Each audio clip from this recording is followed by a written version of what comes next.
A mulher do capataz estava limpando o quintal quando achou uma coisa estranha enterrada perto do pé de manga. Era uma boneca de pano, meio velha, toda suja de terra. O tecido estava desbotado e tinha linha vermelha nas costuras, bem chamativa. O mais estranho da boneca é que ela não tinha boca. Tinha olho feito com botão preto, tinha nariz desenhado com linha, mas onde deveria ter a boca só tinha tecido liso. Como se quem fez tivesse esquecido de bordar, ou tivesse deixado assim de propósito. A dona Marta, que é a esposa do capataz, ficou meio enjoada com aquilo. Disse que boneca enterrada no quintal não era coisa normal, que devia ter sido coisa de trabalho, macumba, essas coisas que o pessoal faz quando quer fazer mal para os outros. Ela jogou a boneca no lixo e nem quis saber de onde tinha vindo. Falou para o marido que ia pedir para o padre benzer o quintal, porque não era normal ter coisa enterrada assim, e que ela tinha uma sensação ruim sobre aquela boneca. Só que naquela mesma noite aconteceu uma coisa horrível. A casa encheu de formiga preta. Cara, era formiga saindo de todo lugar, da parede, do travesseiro, do ralo da pia, até de dentro do armário. Formiga pequena, dessas que dão picada que arde muito. A dona Marta acordou com formiga subindo pela perna, acendeu a luz e viu que a cama estava preta de formiga. O marido acordou também, todo picado. E, cara, era muita formiga mesmo. Parecia que tinham saído de um formigueiro gigante, todas de uma vez. Eles saíram correndo da casa, porque não tinha como ficar lá dentro. As formigas estavam por tudo, subindo pelas paredes, cobrindo o chão. E o estranho é que elas só estavam dentro da casa. Do lado de fora, não tinha nenhuma. Passou a noite inteira fora, esperando as formigas irem embora. De manhã, quando voltaram para ver, elas tinham sumido todas.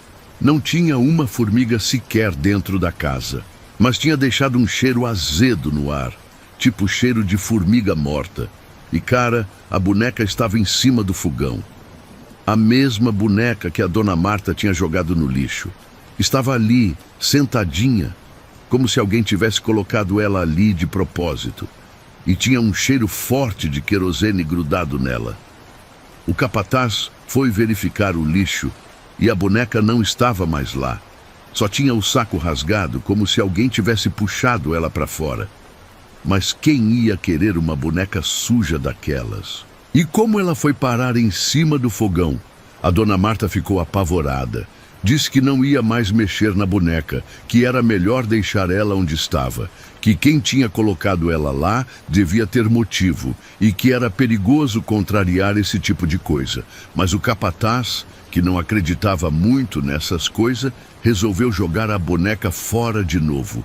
Dessa vez, levou ela bem longe, jogou num buraco no mato. Disse para a mulher que acabou o problema, que foi só coincidência o negócio das formigas. Só que no outro dia, a boneca estava de volta, no mesmo lugar em cima do fogão, com o mesmo cheiro de querosene. E ninguém tinha acendido fogo naquele dia. A dona Marta nem tinha cozinhado, porque estava com medo de mexer no fogão. Aí virou rotina. Toda sexta-feira de manhã a boneca aparecia no mesmo lugar, sempre cheirando a querosene, sempre na mesma posição, e sempre que aparecia, dava aquela sensação ruim na casa, como se tivesse alguém olhando para os moradores. O capataz tentou várias vezes se livrar da boneca. Queimou ela, jogou no rio, enterrou em outro lugar. Mas toda sexta ela voltava, sempre inteira, sempre no mesmo lugar. Era como se ela tivesse escolhido aquela casa para ficar. A dona Marta parou de tentar tirar a boneca. Disse que era melhor conviver com ela do que ficar brigando, porque toda vez que tentavam se livrar dela, acontecia alguma coisa ruim. Formiga, barata, até escorpião já apareceu na casa depois que mexeram com ela. Agora, eles só evitam a cozinha na sexta de manhã. Esperam a boneca aparecer, deixam ela lá o dia todo e só no sábado que voltam a usar o fogão normalmente. É como se tivessem feito um acordo com a coisa. O estranho é que a boneca nunca se mexe. Fica sempre na mesma posição, sempre olhando para a mesma direção. Mas às vezes, quando o pessoal passa pela cozinha, tem a impressão que os olhos dela acompanham o movimento. E o cheiro de querosene nunca some completamente. Mesmo quando a boneca não está lá, ainda fica um restinho do cheiro grudado no ar. Como se ela marcasse o território, para todo mundo saber que aquele é o lugar dela. Ninguém sabe quem enterrou a boneca no quintal, nem por quê. Podia ter sido os moradores antigos. Podia ter sido trabalho feito contra o capataz. Sei lá. O que importa é que agora ela faz parte da rotina da casa. E cara, depois que aceitaram a presença dela, as coisas ficaram mais tranquilas. Não aparece mais praga na casa. Não acontece mais nada estranho. É como se a boneca só quisesse ser respeitada, ter o cantinho dela reconhecido. Gostou da história? Então deixa o like e se inscreve no canal. Tem muito mais relato assombrado vindo por aí.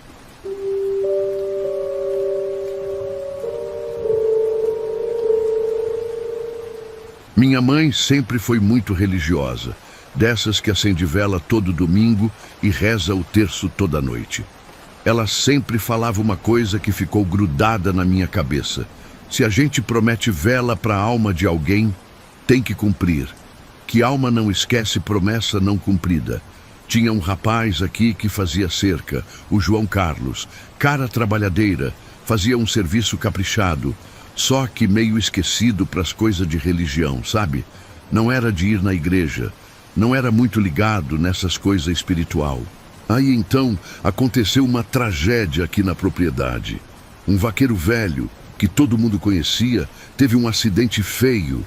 Estava pregando umas tábuas quando o prego entortou e voou, acertou bem no olho dele. Foi coisa rápida, o homem morreu na hora. Todo mundo ficou abalado, né? Porque era um cara querido, trabalhava aqui há muitos anos. No velório, o pessoal estava comentando como tinha sido injusta a morte dele. Um acidente besta que podia ter sido evitado. O João Carlos estava meio emotivo no velório. Bebeu uns gole a mais e começou a falar que ia acender vela para o vaqueiro, que ia levar 3 velas na igreja e pedir para a alma dele descansar em paz. Todo mundo ouviu ele fazendo essa promessa. Só que depois do enterro, o João Carlos esqueceu completamente do que tinha falado. Voltou para a rotina dele, continuou fazendo cerca e nunca mais tocou no assunto das velas. Quando alguém lembrava, ele dava uma desculpa qualquer. Passou 1 semana, 2 semanas e nada do João Carlos cumprir a promessa. Aí então começou a acontecer coisa estranha com ele. Primeiro foi uma dor de cabeça forte, que não passava com remédio nenhum. Depois, começou a ficar com a vista embaçada. Ele foi no médico da cidade, fez exame, mas não deu nada. O doutor disse que estava tudo normal, que podia ser estresse ou cansaço, mas a vista dele foi piorando, principalmente do olho direito, o mesmo lado que o prego tinha acertado o vaqueiro. Aí numa manhã ele acordou sem enxergar nada do olho direito, completamente cego daquele lado. Foi correndo para o médico de novo, mas o doutor não conseguiu explicar o que tinha acontecido. Disse que o olho estava sadio, mas que tinha perdido a visão do nada. A minha mãe, que sabia da promessa que ele tinha feito, falou para ele ir atrás das velas. Que aquilo não era coincidência, que era o vaqueiro cobrando o que tinha sido prometido. Mas o João Carlos teimava que não tinha nada a ver. Aí eu lembrei do lugar onde o vaqueiro tinha morrido. Fazia tempo que ninguém passava por lá, porque dava uma coisa ruim, sabe? Resolvi ir dar uma olhada, para ver se tinha alguma coisa diferente. Cara, quando cheguei lá, vi uma coisa que me arrepiou todo. No chão, bem onde o vaqueiro tinha caído, tinha uma marca. Parecia sangue fresco, mas seco há muito tempo. Tipo assim, como se o sangue tivesse grudado na terra e nunca mais tinha saído. A marca era redonda, do tamanho de uma cabeça de gente. E no meio tinha um ponto menor, escuro, como se fosse o lugar exato onde o prego tinha acertado. Era muito nítido, muito específico. Não podia ser coincidência. Mostrei para minha mãe e ela confirmou o que eu estava pensando. Disse que era sinal mesmo, que o vaqueiro estava marcando o lugar onde tinha morrido. E que enquanto o João Carlos não cumprisse a promessa, a marca ia continuar ali. A gente foi atrás do João Carlos e contou o que tinha visto. Ele estava desesperado já, porque não conseguia trabalhar direito com um olho só. Fazer cerca é serviço que precisa de boa vista, né? Para medir direito, para acertar o prego no lugar certo. Finalmente ele resolveu ir atrás das velas. Fomos todos juntos na igreja da cidade. Ele comprou 3 velas grandes, bem bonita, e acendeu uma por uma. Rezou um Pai Nosso para cada vela, pedindo perdão para o vaqueiro. No mesmo dia, quando voltamos, a marca no chão tinha sumido. Completamente. A terra estava normal, como se nunca tivesse acontecido nada ali. E, cara, era terra batida. Não tinha como o sangue sumir assim do nada. E o João Carlos? No outro dia, ele acordou enxergando de novo. Não completamente igual antes, mas dava para ver. Conseguia distinguir claro e escuro, conseguia ver vulto, o suficiente para voltar a trabalhar. Só que tinha um problema. Ele só enxergava de dia. Quando escurecia, o olho parava de funcionar de novo. Era como se a visão fosse emprestada. Só funcionava enquanto tinha luz do sol. Minha mãe explicou que era assim mesmo, que quando a gente demora muito para cumprir promessa, a alma fica meio ressentida. Que ela tinha dado a vista de volta, mas não completamente. Era tipo um lembrete para ele nunca mais esquecer de cumprir o que promete. Desde então, o João Carlos virou outro homem. Sempre que alguém morria, ele era o primeiro a acender vela. Sempre que fazia promessa, cumpria na hora. E nunca mais reclamou de só enxergar de dia. Porque ele sabia que podia ter sido pior, né? Podia ter ficado cego dos 2 olhos. Ou podia ter acontecido com ele a mesma coisa que aconteceu com o vaqueiro. Então ele ficou grato por ter conseguido a vista de volta, mesmo que só pela metade.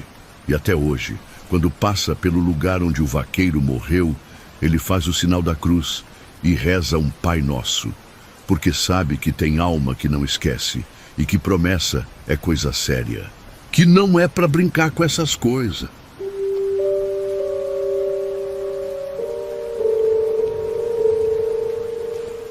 O Nelsinho era um cara legal, trabalhava aqui há uns 2 anos.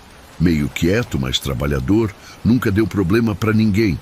Aí então, naquele verão, ele resolveu dar uma refrescada no açude depois do almoço.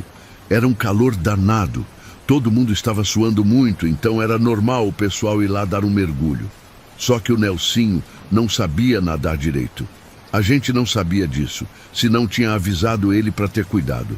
O açude parece raso, mas tem uns buracos fundo, principalmente na parte onde a água bate na pedra.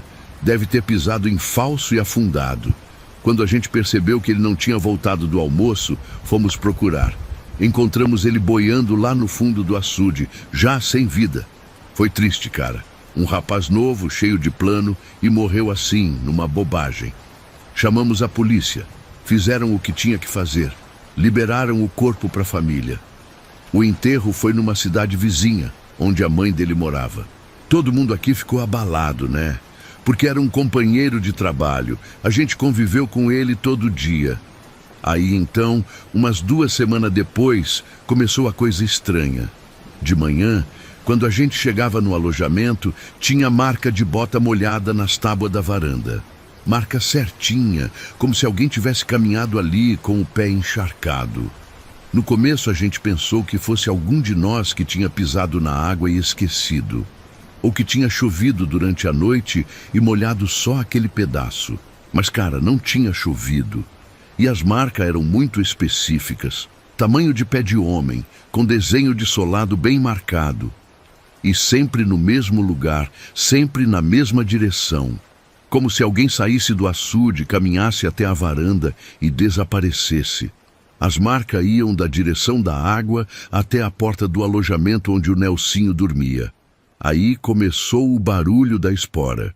Todo mundo que mexe com gado conhece esse som, né? Aquele tinido quando o metal bate no metal. E, cara, era sempre às 3 horas da manhã. Certinho. como se fosse despertador. O som vinha da varanda, sempre no mesmo lugar onde apareciam as marcas molhadas. Era como se alguém estivesse andando devagar, com bota de espora, fazendo aquele barulho seco na madeira. Mas quando a gente saía para ver, não tinha ninguém. Isso durou uma semana. Todo mundo estava ficando nervoso porque era perturbador acordar todo dia no mesmo horário com aquele barulho.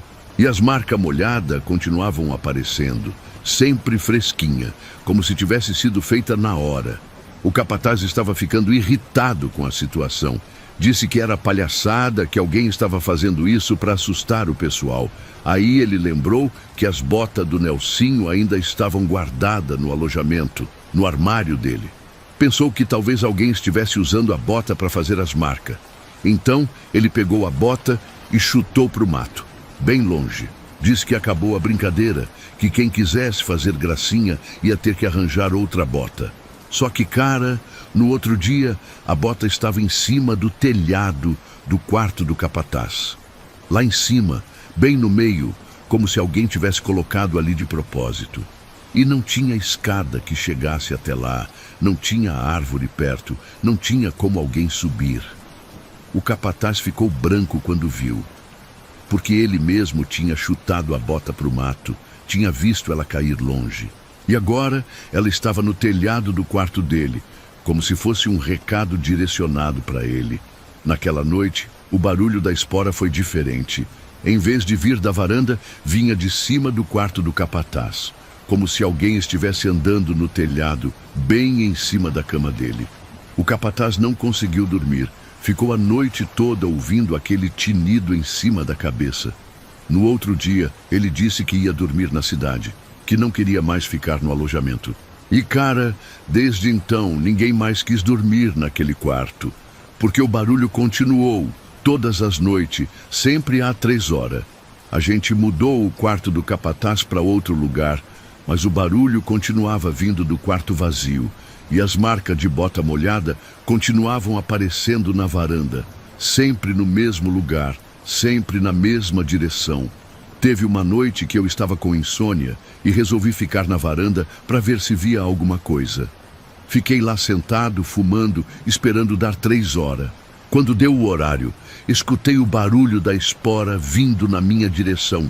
Cara, eu via as tábuas da varanda afundando, como se alguém estivesse pisando, mas não tinha ninguém ali. Só o som da espora e a madeira gemendo com o peso. Era como se uma pessoa invisível estivesse caminhando na minha frente. O barulho parou bem do meu lado. Fiquei ali, sem me mexer, sentindo como se alguém estivesse me olhando. Tinha um cheiro de água parada no ar, tipo cheiro de açude. E, cara, senti uma friagem, como se alguém molhado tivesse passado perto de mim. Depois disso, eu nunca mais fiquei sozinho na varanda de madrugada. E o pessoal meio que se acostumou com o barulho. Todo mundo sabia que às 3 horas ia ter o tinido da espora. Então a gente só virava para o outro lado e tentava ignorar. Mas o quarto do Nelsinho ninguém nunca mais usou. Virou tipo depósito, lugar para guardar ferramenta velha. Porque mesmo depois de tanto tempo, ainda rola uns barulhos estranhos lá dentro. E às vezes, quando passa pela janela, dá para ver vultos se mexendo dentro do quarto vazio.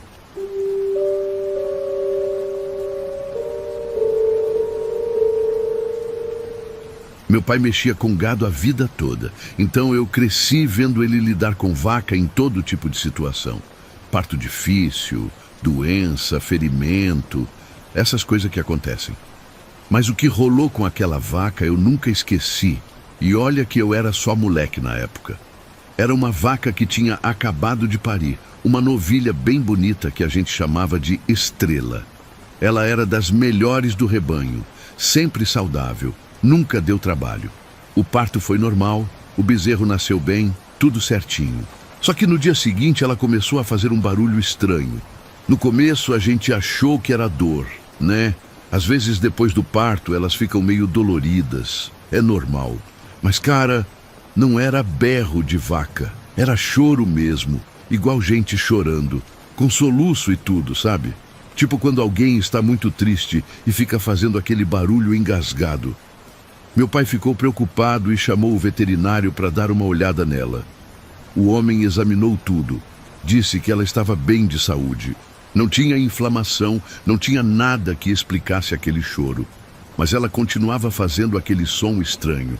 Aí então a gente reparou uma coisa esquisita. Ela só chorava quando olhava para a cerca velha que ficava no fundo do pasto. Era uma cerca antiga, meio caída, que ninguém usava mais. Quando ela olhava para outros lados, ficava normal. Mas quando virava a cabeça para lá, começava aquele choro de dar dó. A gente achou estranho, né? Que ligação uma vaca podia ter com uma cerca velha? Pensei que talvez tivesse algum bicho lá que estava assustando ela, ou algum cheiro ruim, sei lá. Mas quando fomos conferir, não tinha nada de diferente. Só que aí começou a parte mais estranha. De noite, quando a gente passava perto da cerca, dava para ver uma criança sentada lá. Uma criança pequena, nua, com o cabelo comprido cobrindo o rosto. Ficava balançando as pernas, como se estivesse brincando. A primeira vez que vi, pensei que era filho de alguém que tinha se perdido. Fui correndo avisar meu pai para ele ir buscar a criança. Mas quando voltamos lá com lanterna, não tinha ninguém. Só a cerca velha, vazia. Aí então, isso virou rotina. Toda noite a criança aparecia sentada na cerca, sempre na mesma posição. E a vaca continuava chorando quando olhava para lá. Era como se ela visse a criança também e isso deixasse ela triste. Meu pai ficou intrigado com aquilo. Ele perguntou para os vizinhos se conheciam alguma criança que costumava brincar por ali. Mas ninguém sabia de nada. E, cara, a propriedade era meio isolada, não tinha casa perto que pudesse ter criança. Uma noite eu resolvi chegar mais perto da cerca para ver melhor. Fui devagar, tentando não fazer barulho. A criança estava lá, balançando as pernas igual sempre. Mas quando cheguei mais perto, vi que tinha alguma coisa errada. Ela não fazia barulho quando mexia, nem quando balançava as pernas na madeira da cerca. E o cabelo dela estava sempre no mesmo lugar, cobrindo o rosto, mesmo quando tinha vento. Era como se o cabelo estivesse grudado ali. Fiquei parado, olhando, tentando entender. Aí a criança parou de balançar as pernas e virou a cabeça na minha direção. Mas eu não consegui ver o rosto dela por causa do cabelo. Só que senti que ela estava me olhando através do cabelo. Daí ela levantou devagar e começou a andar pela cerca, sempre de costas para mim. Andava meio torto, como se tivesse machucado. E, cara, não fazia som de pé batendo na madeira. Era como se ela fosse muito leve, ou como se não tocasse direito na cerca. Fiquei com medo e voltei correndo. Contei para o meu pai o que tinha visto, mas ele disse que podia ter sido impressão minha, que de noite a gente vê coisa que não existe, mas eu sabia que não era impressão. No outro dia, a gente foi ver a vaca e ela estava morta. Cara, foi a coisa mais estranha que já vi. Ela tinha se enforcado com o próprio couro do pescoço. Tipo assim, o couro tinha esticado e virado um laço em volta do pescoço dela. Meu pai disse que nunca tinha visto nada igual, porque vaca não se mata, né? Não tem como uma vaca decidir se enforcar. E o couro não estica sozinho daquele jeito. Tinha que ter alguma força puxando para baixo para fazer aquilo. A gente cortou o couro para soltar ela, mas já era tarde. E cara, quando soltamos, o couro voltou para o tamanho normal. Era como se tivesse sido esticado por alguma coisa muito forte e depois relaxado. Depois disso, a gente nunca mais viu a criança na cerca. E aquela parte do pasto ficou meio amaldiçoada, sabe? Nenhum animal gostava de pastar perto dali. Sempre evitavam aquela cerca, como se sentissem alguma coisa ruim no ar. Anos depois, meu pai descobriu que antes da gente morar ali, tinha acontecido uma tragédia. Uma criança pequena tinha se afogado no açude que ficava perto da cerca. E que os pais tinham ficado muito abalados, tanto que venderam a propriedade e foram embora. Aí então tudo fez sentido, né? A criança na cerca, a vaca chorando, tudo. Era como se a alma da criança tivesse ficado presa naquele lugar, tentando chamar a atenção de algum jeito. E a vaca, que era um animal sensível, conseguia ver e sentir a tristeza dela. Até hoje, quando passo por aquela cerca, Mesmo ela estando mais velha e quebrada ainda, me dá um arrepio. Porque sei que teve uma tragédia ali e que essas coisas não somem assim fácil. Ficam grudadas no lugar onde aconteceram.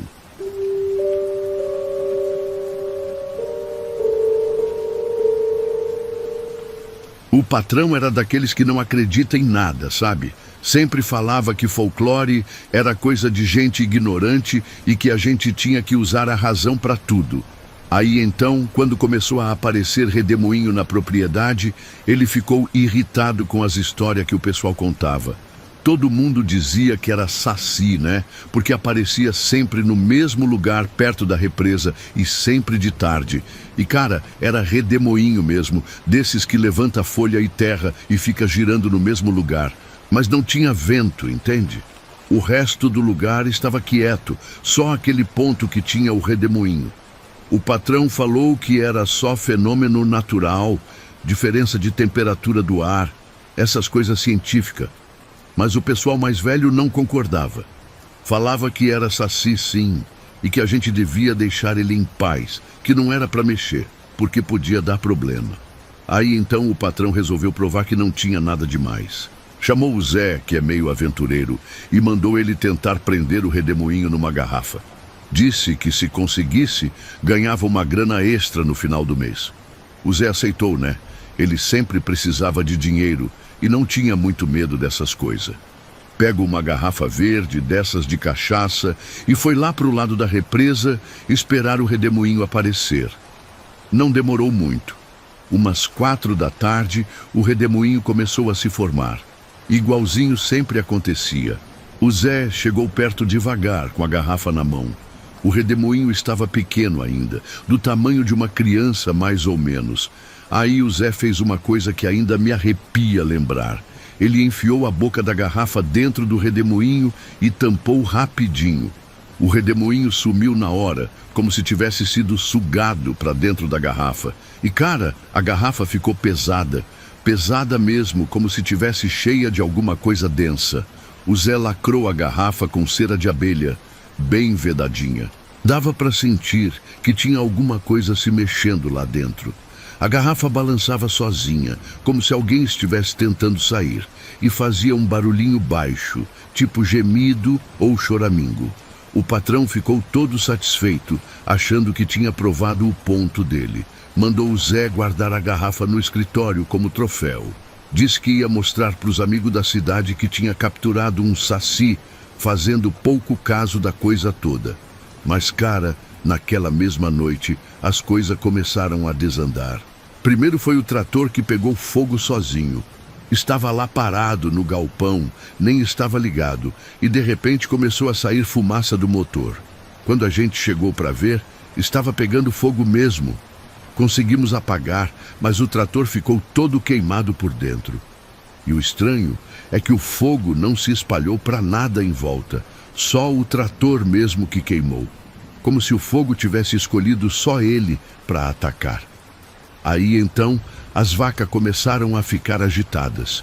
Todas elas, de uma vez só. Saíram correndo do pasto como se tivesse alguma coisa assustando elas. E cara, não tinha nada. Não tinha cachorro, não tinha nada que podia espantar o gado assim. As vacas correram e acabaram derrubando a cerca. Fugiram todas para a mata e a gente teve que passar a noite inteira procurando elas com lanterna. Encontramos algumas, mas outras só apareceram dias depois, magra e assustada. E o poço azedou. Do nada assim. De manhã, a água estava normal. De tarde estava com gosto ruim e cheiro de ovo podre. A gente teve que chamar técnico para ver o que tinha acontecido, mas ele não soube explicar. O patrão estava ficando nervoso já. 3 problemas numa noite só, logo depois de prender o redemoinho. Mas ele teimava em dizer que era coincidência, que não tinha nada a ver uma coisa com a outra. Aí de manhã a gente foi ver a garrafa. E cara, a cera estava toda rachada por dentro. Tipo assim, como se alguém tivesse arranhado querendo sair. Tinha marca de unha pequena, ou de garra, riscando a cera. E a garrafa não balançava mais. Estava quieta e leve. Abrimos para ver e não tinha nada dentro, só um cheiro forte de mato molhado e terra, como se a coisa que estava presa tivesse conseguido sair durante a noite. E o Zé? A gente encontrou ele na represa. Cara, ele estava boiando de barriga para cima, com um buraco redondo no meio do peito. Mas não tinha sangue, nenhuma gota de sangue. Era como se alguém tivesse tirado alguma coisa de dentro dele e depois selado o buraco. O médico que veio examinar disse que nunca tinha visto nada igual. Que o coração do Zé tinha desaparecido, mas não tinha marca de corte, não tinha nada que explicasse como isso tinha acontecido. Era como se o coração tivesse simplesmente sumido. Depois disso, o patrão nunca mais falou em capturar redemoinho.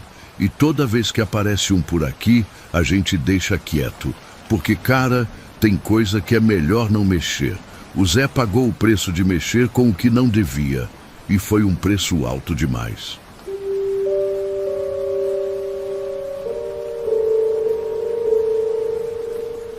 Eu crio galinha desde pequeno. Aprendi com meu pai e meu avô. Então sei quando tem problema com as aves, sei quando é doença, quando é bicho que ataca, essas coisas. Mas o que aconteceu naquele mês foi diferente de tudo que eu já vi. Começou numa segunda-feira. Fui para o galinheiro de manhã e uma das galinhas mais gordas tinha sumido. Não tinha pena, não tinha sangue, não tinha nada. Só o poleiro virado e um cheiro de fumo forte no ar. Pensei que podia ser raposa ou cachorro do mato, né? Mas era estranho não ter rastro de luta. Aí então na terça aconteceu de novo. Outra galinha sumiu, exatamente do mesmo jeito. Poleiro virado, cheiro de fumo e nada mais. Comecei a ficar preocupado porque galinha é o ganha-pão aqui de casa, né? Se continuar sumindo assim, vou ficar no prejuízo. Resolvi dormir perto do galinheiro para ver se pegava o bicho no flagra. Armei uma rede ali perto e fiquei de olho durante a noite. Era lua nova, então estava bem escuro. Só o barulho das galinhas mexendo nos poleiros e os grilos cantando. Umas 2 horas da manhã, eu escutei um barulho diferente vindo de dentro do galinheiro. Não era galinha se mexendo, era como se alguém estivesse arrastando alguma coisa no chão. Tipo assim, um barulho arranhado raspando na terra. Peguei a lanterna e fui ver o que era. Quando cheguei na porta do galinheiro, senti aquele cheiro de fumo forte de novo. Mas não era fumo de cigarro comum, era fumo de rolo. Aqueles que o pessoal antigo fumava. Fumo bem forte, que gruda na garganta. Acendi a lanterna e entrei devagar. As galinhas estavam agitadas, batendo asa e fazendo barulho. E cara, no meio do galinheiro tinha um redemoinho. Só que não era redemoinho de vento comum. Era um redemoinho parado, sabe? Girando no mesmo lugar, em silêncio total. Fiquei parado olhando aquilo, sem acreditar no que estava vendo. O redemoinho era pequeno, do tamanho de uma pessoa mais ou menos. E dentro dele dava para ver vulto se mexendo. Era tipo uma sombra escura girando junto com a terra e as folhas. Aí então o vulto dentro do redemoinho ficou mais nítido. Era um moleque, mas um moleque estranho. Tinha só uma perna, e onde deveria ter a outra perna não tinha nada. E cara, o moleque estava rindo. Um riso baixinho, mas que dava para escutar clarinho. Ele olhou para mim e continuou rindo. Era um riso maldoso, sabe? Como se ele soubesse alguma coisa que eu não sabia. E os olhos dele brilhavam no escuro, tipo olho de bicho à noite, quando pega a luz. O moleque esticou a mão em direção a uma das galinhas. A galinha tentou voar, mas não conseguiu sair do lugar. Era como se ela tivesse grudada no ar. Aí o redemoinho se moveu em direção à galinha e ela simplesmente desapareceu dentro dele. Não teve grito, não teve barulho, nada. A galinha só sumiu. E o moleque continuou rindo, me olhando como se fosse a coisa mais normal do mundo. Aí o redemoinho começou a se mover em direção à porta do galinheiro. Eu saí correndo de lá. Cara, nunca corri tanto na minha vida. Fui direto para casa e tranquei tudo. Passei o resto da noite acordado, ouvindo barulho lá fora. Era tipo alguém andando em volta da casa, arrastando alguma coisa. No outro dia voltei no galinheiro. Estava tudo normal, só que faltava mais uma galinha. E tinha marca redonda no chão, como se alguém tivesse riscado um círculo na terra. E dentro do círculo tinha cinza, cinza de fumo de rolo. Aí eu lembrei das histórias que meu avô contava sobre Saci. Ele sempre dizia que Saci gosta de fazer travessura, mas que também pode ser perigoso quando alguém mexe com ele, e que ele fuma fumo de rolo e anda num redemoinho. Depois daquela noite, eu nunca mais botei fumo de rolo fora do oratório, porque meu avô sempre falava que fumo de rolo solto atrai Saci. Agora eu sempre ponho no oratório, junto com as outras oferendas, para mostrar respeito. E cara, depois que comecei a fazer isso, nunca mais sumiu galinha. O galinheiro ficou tranquilo de novo. Mas às vezes, principalmente quando tem vento, eu escuto aquele riso baixinho vindo lá do mato. E sempre que escuto, eu vou lá no oratório e deixo mais um pouquinho de fumo. Porque sei lá, né?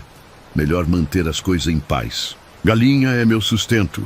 E se o Saci quer fumo de rolo, então é fumo de rolo que ele vai ter. Desde que deixe minhas galinhas em paz.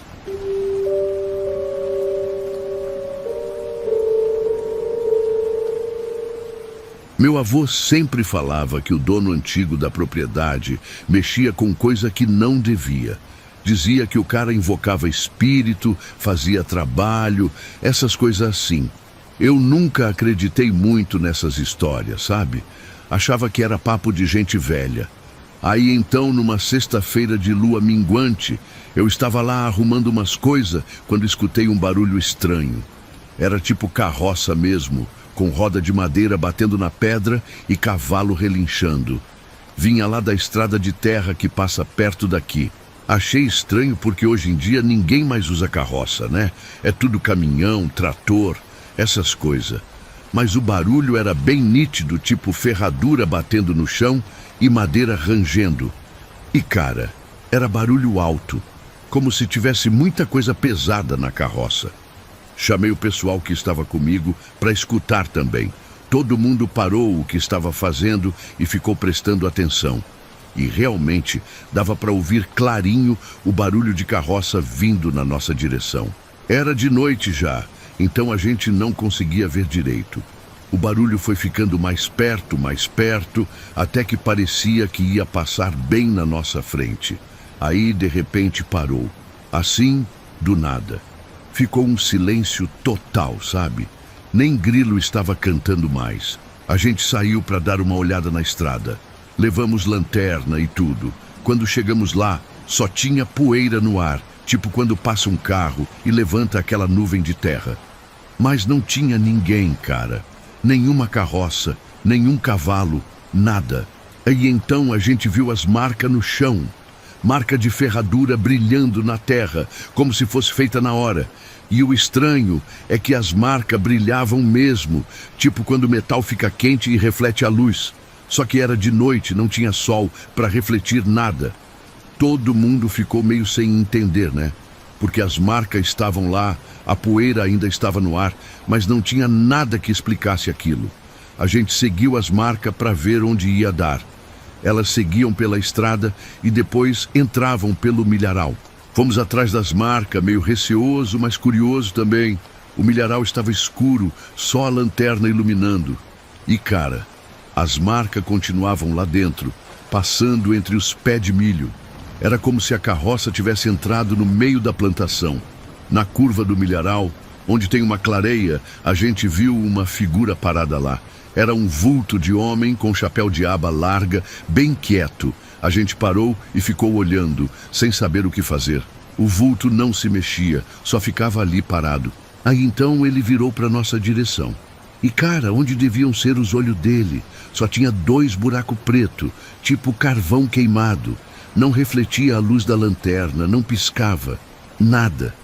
Era só 2 buracos escuros olhando pra gente. E aí aconteceu a coisa mais estranha. O vulto abriu a boca, mas não saiu som nenhum.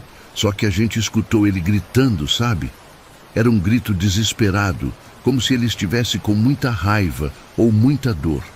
Mas o grito vinha de dentro da cabeça da gente, não pelos ouvidos.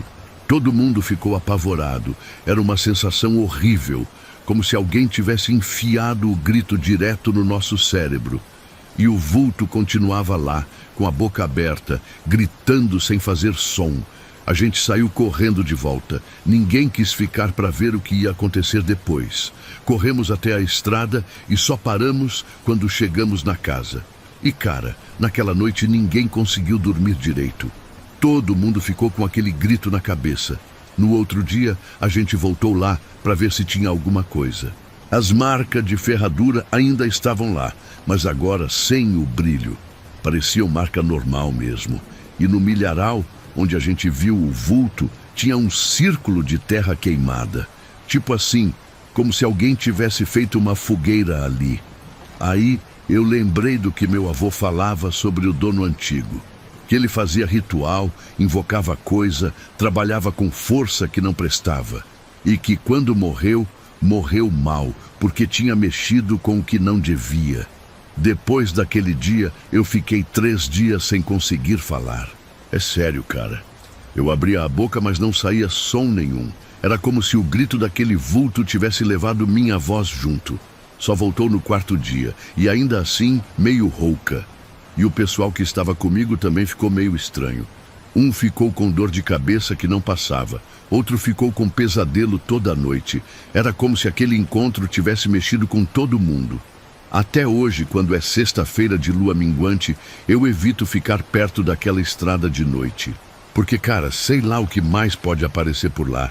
E esse negócio do vulto gritar sem fazer som, isso me marcou mesmo. É uma coisa que não sai da cabeça.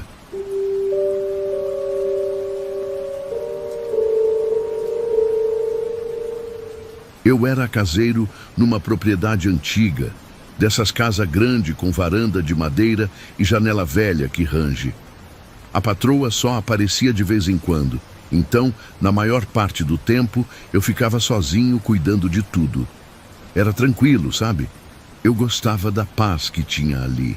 Aí então, todo fim de tarde, depois que a dona ia embora, eu via uma mulher sentada na varanda, sempre de branco, com as mãos no colo, olhando para o mato.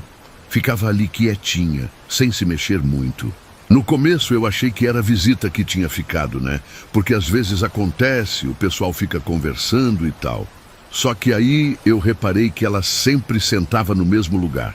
Tinha um banco de madeira ali na varanda, meio velho, e ela sempre escolhia aquele banco. E cara, ficava horas ali. Eu via ela quando estava fazendo minhas coisas, sempre na mesma posição, sempre de branco. Um dia eu resolvi perguntar para a patroa quem era aquela senhora que ficava na varanda. Pensei que podia ser parente dela ou alguma amiga que gostava de vir ali descansar. Aí a dona me olhou meio estranha e perguntou que senhora. Eu expliquei, né? Falei da mulher de branco que sempre sentava no banco. Daí ela ficou meio pálida e me disse uma coisa que me arrepiou todo. Ela falou que naquele banco ninguém sentava desde que a mãe dela tinha morrido. E que a mãe dela sempre gostava de sentar ali no fim da tarde, de vestido branco, olhando para o mato. Cara, eu senti um frio na barriga quando ela falou isso. Pensei que fosse coincidência, sabe? Que talvez outra pessoa tivesse o mesmo costume. Mas aí, no outro dia, eu prestei mais atenção. A mulher estava lá de novo, no mesmo horário, na mesma posição. Só que dessa vez eu reparei que ela não fazia barulho quando sentava. Nem o banco rangia, nem nada. E tem outra coisa. Quando eu olhava direto para ela, parecia que ela ficava meio transparente. Tipo assim, eu conseguia ver o mato atrás dela, através do vestido branco. Pensei que fosse problema nos meus olhos, mas não era. Era como se ela não fosse completamente sólida, entende? Aí eu comecei a ficar nervoso. Porque, cara, se era a mãe da patroa que tinha morrido, o que ela estava fazendo ali? E por que só eu via? Porque a dona nunca falou nada sobre ver alguém na varanda. Uma tarde eu resolvi chegar mais perto. Fiquei com medo, mas a curiosidade foi maior. Fui caminhando devagar em direção à varanda, tentando não fazer barulho. A mulher continuava lá, quietinha, olhando para o mato. Quando cheguei mais perto, vi que ela tinha o rosto bem velhinho, com cabelo grisalho preso num coque. Mas o estranho é que ela não olhava para mim. Era como se eu não existisse ali. Fiquei parado, esperando alguma reação, mas nada. Ela só ficava olhando para o mato, com as mãos no colo, respirando devagar. Ou pelo menos parecia que estava respirando, porque eu via o vestido subir e descer de leve. Aí eu pensei em falar alguma coisa, né? Tipo cumprimentar ou perguntar se ela estava bem. Mas na hora que ia abrir a boca, ela virou a cabeça para mim. E cara, os olhos dela eram diferentes. Não eram olho de pessoa viva. Eram meio opacos, sabe? Como se fosse olho de boneca. Ela me olhou por um segundo e depois voltou a olhar para o mato. Não falou nada, não fez gesto, nada. Só me olhou e virou a cabeça de volta. Eu fiquei ali parado, sem saber o que fazer, até que resolvi sair de fininho. No outro dia, quando acordei, fui ver a varanda e o banco estava molhado. Molhado mesmo, como se alguém tivesse derramado água ali. Só que não tinha chovido durante a noite.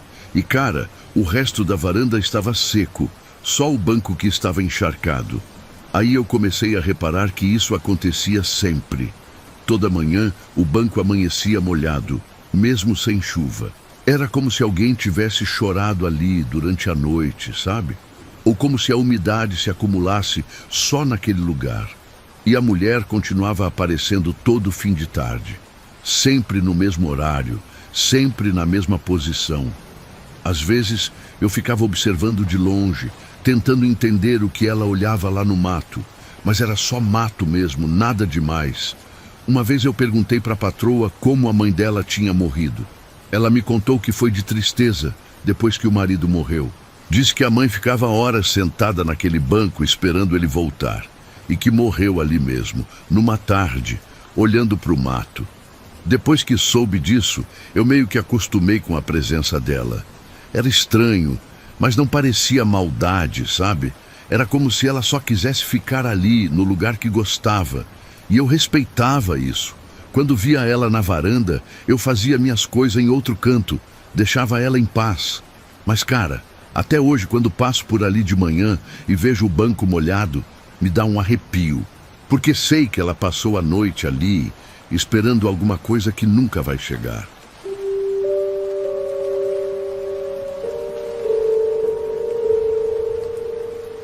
Eu trabalho com gado e sempre assovio para chamar os boi, né? É normal, todo mundo que mexe com isso faz. Aí então, naquele dia eu estava lá no curral, meio entediado, e assoviei à toa mesmo, sem motivo. Daí escutei o mesmo assovio voltando, igualzinho, só que mais afinado.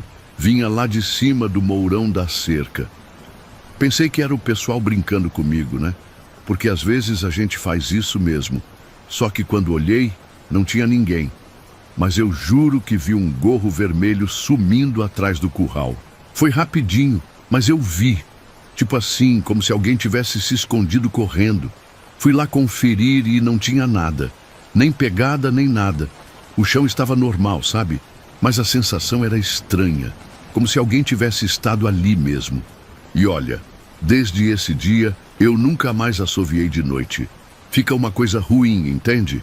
Aí então começou a parte mais esquisita. No outro dia, eu fui pegar minha enxada e ela não estava onde eu tinha deixado. Estava do outro lado do curral, encostada numa árvore. Pensei que alguém tinha mexido, né? Mas quando perguntei pro pessoal, ninguém sabia de nada. E cara, a gente sempre cuida bem das ferramentas aqui, porque se perder tem que repor do próprio bolso. Daí foi virando rotina essa coisa. Eu deixava o martelo na bancada e no outro dia ele estava pendurado na cerca. Colocava a pá num canto e ela aparecia no outro. Sempre assim, como se alguém pegasse para usar e depois colocasse em lugar diferente. Só que nunca no lugar certo, entende? No começo eu achei que era sacanagem dos outros, né? Mas aí eu comecei a reparar que isso acontecia mesmo quando eu ficava sozinho. Tipo assim, sexta eu deixava tudo arrumado E segunda, quando voltava, as coisas estavam mudadas. E olha, aqui é meio isolado. Não tem como alguém entrar à toa. Tem cerca, tem cachorro, tem tudo. Um dia eu resolvi testar. Deixei uma chave de fenda bem específica num lugar e marquei com risco na madeira onde ela estava. No outro dia, a chave estava a uns 3 metros de distância, em cima de um tambor. E cara, não tinha chovido, não tinha vento, não tinha nada que explicasse isso. E sabe o que mais me deixa nervoso? Quando essas coisas acontecem, eu sinto como se tivesse alguém me observando. É uma sensação nas costas, sabe? Tipo quando você sente que tem gente olhando, mas quando vira não tem ninguém. Só que aqui é constante, principalmente quando eu encontro as ferramentas fora do lugar.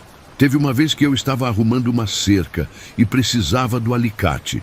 Tinha certeza que tinha deixado na caixa de ferramenta, mas quando fui pegar não estava lá. Procurei por tudo e nada. Aí então eu escutei um barulhinho, tipo metal batendo, vindo lá de trás do galpão. Fui ver e o alicate estava lá balançando numa corda que nem sei de onde veio. Como se alguém tivesse amarrado e deixado balançando de propósito. E tem mais. Às vezes eu escuto passos no telhado do galpão, principalmente de tarde. Tipo assim, alguém andando devagar lá em cima. Mas quando olho não tem ninguém. E cara, esse telhado é alto. Não tem como subir sem escada. Pensei que fosse gato ou gambá, mas o barulho é diferente. É passo mesmo, certinho, como se fosse gente. Uma vez, eu estava guardando as coisas no final do dia e escutei aquele assovio de novo. O mesmo que eu tinha feito naquele primeiro dia. Só que agora, vinha de dentro do galpão. Fiquei parado, sem saber o que fazer. O assovio parou e depois veio de novo, só que do outro lado. Como se quem tivesse assoviando tivesse se movido rapidinho. Aí eu pensei, será que não é melhor eu responder? Tipo, ver o que acontece? Mas na hora que ia assoviar de volta, me deu um frio na barriga. Sei lá, alguma coisa me dizia para não fazer isso. Então, eu só peguei minhas coisas e fui embora. Depois disso, as ferramentas continuaram aparecendo fora do lugar. Sempre assim, como se alguém brincasse comigo. E olha, eu sempre fui cuidadoso com essas coisas, sempre guardava tudo certinho. Mas agora é como se tivesse virado brincadeira para alguém. O estranho é que nunca some nada. As ferramentas sempre aparecem, só que no lugar errado. É como se quem faz isso não quer roubar, só quer bagunçar mesmo, ou chamar atenção, sei lá. E sempre quando eu encontro as coisas fora do lugar, fica aquela sensação de que tem alguém por perto, me olhando. Até hoje, eu não sei explicar o que aconteceu naquele dia com o assovio. E essas coisas com as ferramentas continuam. Já tentei esconder algumas para ver se para, mas não adianta. Sempre tem alguma que aparece no lugar errado. É como se quem faz isso soubesse exatamente onde eu deixo tudo.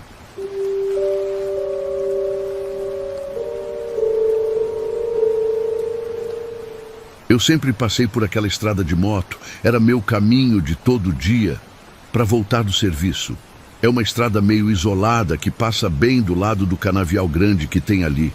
Nunca aconteceu nada demais, sempre foi tranquilo, sabe? Aí então, naquele dia, eu estava voltando mais tarde que o normal.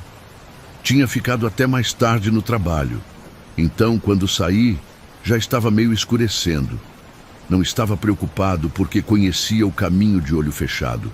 Já tinha passado por ali centenas de vezes. Estava indo numa boa, pensando na vida, quando escutei uma risadinha vindo do meio do canavial. Era risada de criança mesmo, daquelas bem agudinha.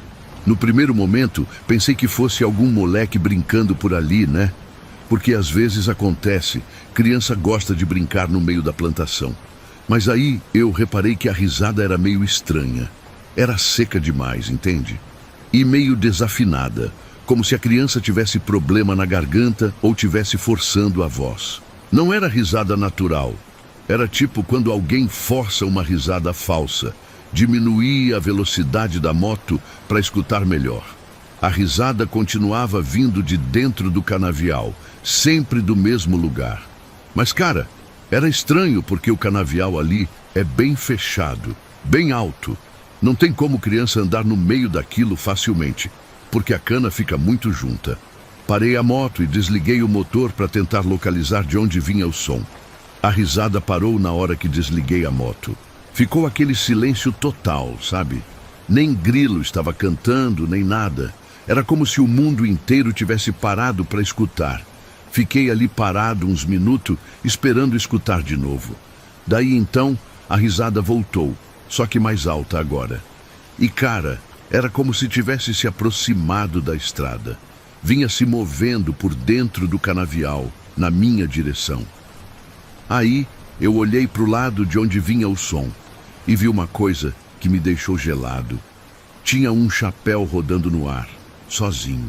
Era um chapéu de palha desses que o pessoal do interior usa, só que estava girando no ar, tipo uns 2 metros de altura, sem ter nada segurando ele.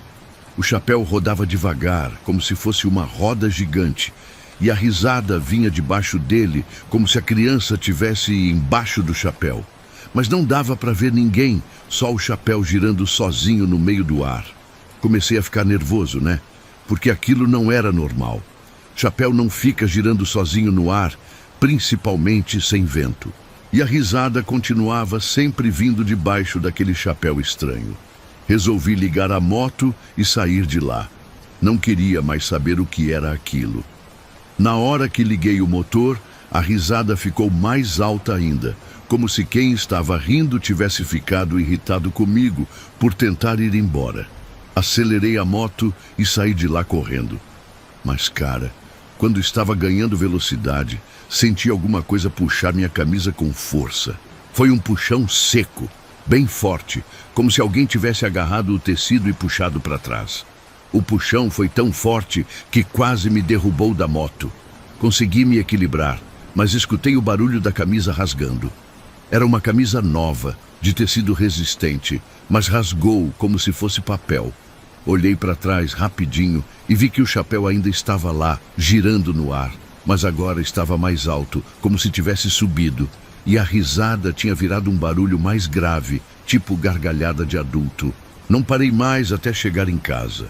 Acelerei o máximo que a moto aguentava, com medo de sentir outro puxão. E cara, durante todo o caminho eu sentia como se alguém estivesse me seguindo, mesmo não vendo nada no retrovisor. Quando cheguei em casa, fui ver o estrago na camisa. Tinha rasgado bem na altura do pescoço, um rasgo comprido que ia quase até a barriga. E o estranho é que o rasgo era certinho demais, como se tivesse sido cortado com faca. Mas o que mais me chamou a atenção foi o cheiro. Cara, eu estava fedendo a fumo. Fumo de palha, bem forte, grudado na roupa e no cabelo.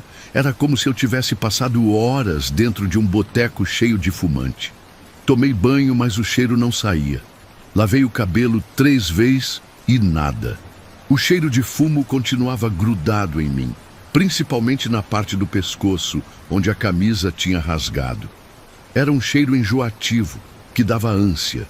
Minha mulher estranhou quando cheguei.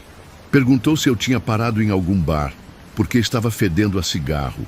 Expliquei o que tinha acontecido, mas ela achou que eu estava inventando desculpa para explicar o cheiro. No outro dia, contei a história para os colegas de trabalho.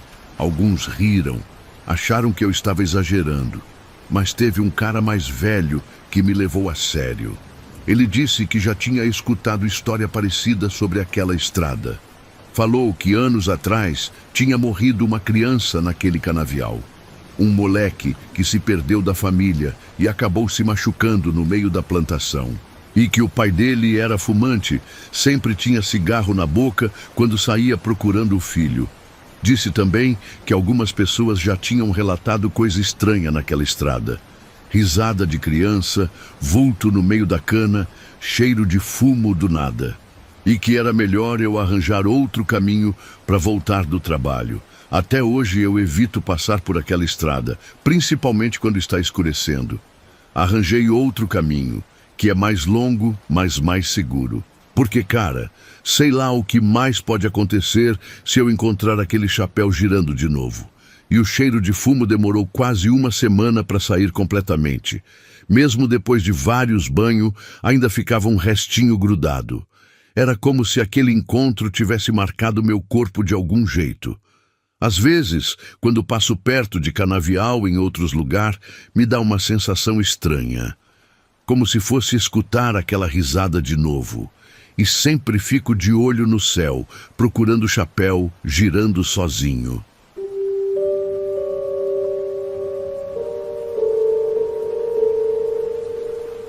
O caseiro antigo da propriedade era um senhor muito religioso, o seu Antônio. Cara dedicado, trabalhava ali há mais de 20 anos.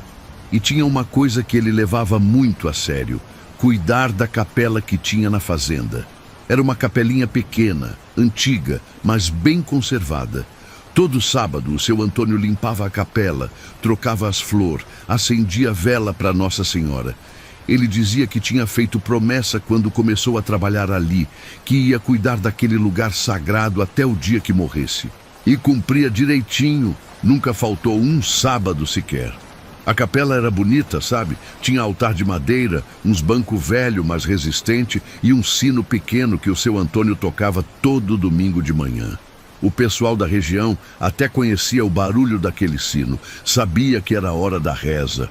Aí então, o seu Antônio ficou doente e não conseguiu mais trabalhar. Era diabetes, coisa séria, que foi complicando com a idade. O patrão deixou ele ficar na casa mesmo assim, porque tinha afeto pelo velho. E o filho dele, o Ademir, assumiu o lugar do pai. O Ademir era diferente do pai. Não tinha aquela religiosidade toda, era mais voltado para as coisas modernas, sabe? Não via problema nenhum em abandonar a capela, disse que era perda de tempo ficar limpando o lugar que quase ninguém usava. Quando o seu Antônio morreu, o Ademir simplesmente parou de cuidar da capela. Deixou as portas trancadas, nem entrava mais lá dentro. Disse para o patrão que ia se concentrar no trabalho da fazenda mesmo, que capela não era responsabilidade dele. A capela foi ficando abandonada. Juntou poeira, teia de aranha, folha seca que entrava pela janela. O sino ficou mudo, as velas se acabaram, até as flores murcharam no altar. Era triste de ver, porque tinha sido um lugar tão bem cuidado. Aí então começaram as coisas estranhas. Primeiro foram as galinhas que começaram a sumir. O Ademir tinha um galinheiro pequeno perto da casa dele, para consumo próprio. E as galinhas começaram a desaparecer, sempre de noite. No começo ele achou que era bicho do mato, né? Gambá, raposa, essas coisas que atacam galinheiro. Mas não tinha pena, não tinha sangue, não tinha rastro de luta. As galinhas simplesmente sumiam, como se tivessem voado. Depois de uma semana sumindo galinha todo dia, o Ademir resolveu fazer vigília. Ficou acordado de madrugada, de olho no galinheiro. Mas, cara, mesmo ele olhando, as galinhas continuaram sumindo. Era como se desaparecessem na frente dele. Aí começou o negócio do sino. Na segunda-feira de noite, umas 11 horas, o sino da capela começou a badalar sozinho. Não era vento, porque não tinha vento. E não era balanço, porque o sino tocava certinho, tipo quando alguém puxa a corda. O Ademir foi até a capela ver o que estava acontecendo. A porta estava trancada, igualzinho ele tinha deixado. Mas o sino continuava tocando lá dentro, sempre no mesmo ritmo. 3 badaladas parava, 3 badaladas de novo. Na terça-feira a mesma coisa. 11 horas da noite, o sino começou a tocar sozinho. E na quarta também. Sempre o mesmo horário, sempre 3 badaladas de cada vez. O Ademir estava começando a ficar nervoso com aquilo. Quinta-feira, ele resolveu entrar na capela para ver se tinha alguém mexendo no sino. Pegou a chave e abriu a porta bem na hora que o sino começou a tocar. Mas quando entrou, o sino parou na hora. E não tinha ninguém lá dentro. Só que a capela estava diferente. Tinha 3 velas acesas no altar, queimando certinha. Vela nova, dessas grande que dura bastante tempo. E, cara, o Ademir sabia que não tinha vela na capela. Ele mesmo tinha retirado tudo quando trancou o lugar. Apagou as velas e saiu de lá correndo. Trancou a porta e foi para casa. pensando que talvez alguém estivesse fazendo gracinha com ele. Mas quem ia ter acesso à capela? Só ele tinha a chave. Sexta-feira o sino não tocou. O Ademir até estranhou, porque tinha virado rotina já. Mas no sábado, que era o dia que o pai dele sempre limpava a capela, o sino tocou a noite inteira. Não parava nunca, sempre aquelas 3 badaladas. Domingo de manhã, o Ademir acordou e o sino tinha parado. Pensou que finalmente tinha acabado aquela perturbação. Mas quando foi olhar as galinhas, não tinha mais nenhuma. O galinheiro estava vazio, só com porta aberta. Aí então ele resolveu ir na capela para ver se estava tudo normal. Quando chegou lá, a porta estava aberta. Aberta mesmo, escancarada, como se alguém tivesse entrado durante a noite. E cara, quando olhou para dentro, viu o Ademir morto. Estava ajoelhado na frente do altar, com uma vela acesa em cada mão. As velas eram novas, dessas grande e bonita, queimando certinha como se tivessem acabado de ser acesas. O corpo dele estava em posição de reza, sabe? Joelho no chão, cabeça baixa, as mãos erguidas segurando as velas. Era como se ele tivesse morrido rezando, pedindo perdão por alguma coisa. Chamaram a polícia, fizeram a investigação. O doutor disse que foi parada cardíaca, que podia ter sido susto ou emoção forte. Mas ninguém conseguiu explicar as velas. Eram vela cara, de boa qualidade, e ninguém da fazenda tinha comprado. E tinha mais uma coisa estranha. As velas tinham queimado a noite inteira, mas ainda tinham cera para queimar mais um monte de hora. Era como se elas tivessem sido feitas para durar exatamente até alguém encontrar o corpo. Depois do enterro do Ademir, o patrão contratou outro caseiro. E a primeira coisa que o novo caseiro fez foi limpar a capela e voltar a cuidar dela direitinho. Disse que lugar sagrado não pode ficar abandonado, que dá problema. Desde então, nunca mais aconteceu nada estranho. O sino só toca quando alguém puxa, as galinhas ficam no lugar, a capela fica sempre limpa e arrumada. É como se o espírito do seu Antônio tivesse ficado satisfeito com o novo arrangement. Mas, cara, todo mundo que conhece a história fica com receio de mexer com a capela, porque viram o que aconteceu com quem não respeitou a promessa que foi feita. E promessa com santo é coisa séria, não é para brincar.